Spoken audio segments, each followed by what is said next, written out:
ಇವತ್ತು ನಾವು ತುಂಬಾ ರುಚಿಯಾಗಿ ಡಿಫ್ರೆಂಟಾಗಿ ಆಲೂ ಪರೋಟ ಮಾಡ್ತೀವಿ. ಅದಕ್ಕೆ ಗೋಧಿ ಹಿಟ್ಟಿಗೆ ಅಜ್ವಾಯಿನ, ಉಪ್ಪು, ಎಣ್ಣೆ ಹಾಕೊಂಡು ಮಿಕ್ಸ್ ಮಾಡಿಕೊಂಡು ಸ್ವಲ್ಪ ನೀರು ಹಾಕೊಂಡು ಸಾಫ್ಟಾಗಿ ಹಿಟ್ಟು ಕಲಸಿ ಸ್ವಲ್ಪ ಹೊತ್ತು ಮುಚ್ಚಿಡಬೇಕು.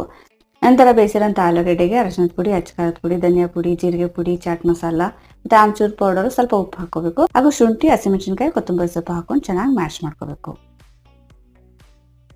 ನಂತರ ಗೋಧಿ ಹಿಟ್ಟಲ್ಲಿ ದೊಡ್ಡ ಉಂಡೆ ತಗೊಂಡು ದೊಡ್ಡದಾಗಿ ಲಟ್ಸ್ಕೋಬೇಕು. ದೊಡ್ಡದಾಗಿ ಲಟ್ಸಾದ್ಮೇಲೆ ಈ ಥರ ತುಪ್ಪ ಎಲ್ಲ ಸೋರ್ಕೋಬೇಕು. ಮತ್ತೆ ಒಂದು ಸೈಡಿಂದ ಈ ಥರ ಟೈಟಾಗಿ ರೋಲ್ ಮಾಡ್ಕೋಬೇಕು. ರೋಲ್ ಮಾಡಾದ್ಮೇಲೆ ಮತ್ತೆ ಈ ಥರ ಸ್ಪ್ರೆಡ್ ಮಾಡಿಕೊಂಡು ಮತ್ತೆ ಸ್ವಲ್ಪ ತುಪ್ಪ ಸೋರ್ಕೋಬೇಕು. ಮತ್ತೆ ಈ ಥರ ರೋಲ್ ಮಾಡಿಕೊಂಡು ಕಟ್ ಮಾಡಿಕೊಂಡು 2 ಉಂಡೆ ಮಾಡ್ಕೋಬೇಕು.